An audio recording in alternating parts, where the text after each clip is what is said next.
Because young people here haven't really ever experienced what it might be like to live under a proper socialist government?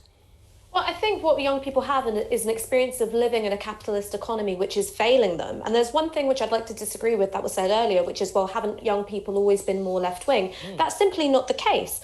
People always forget that Margaret Thatcher won a majority of young voters. We're talking 18 to 24-year-olds, that exact cohort, which we all like to think of as, you know, living the life of the young ones, left-wing firebrands. That wasn't the case in the 1980s.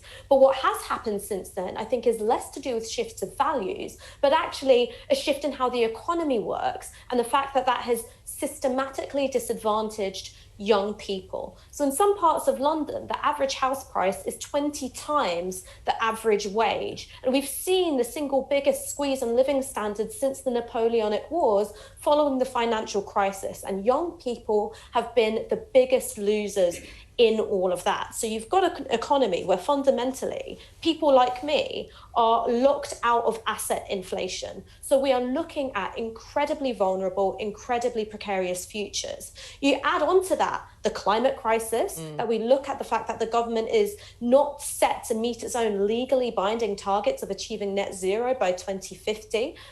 You look at this sense of, you can buy anything you want. You've got all this consumer power, and yet you can't get the things that you really need to live a dignified and secure life. No wonder young people are turning away from capitalism. It's failing them. And an example, a good example where people should look to a socialist government? Well, I think we can look at all kinds of socialised public service provision and go, that has succeeded. I'm with you in a critique of authoritarian socialism. I'm a Democrat.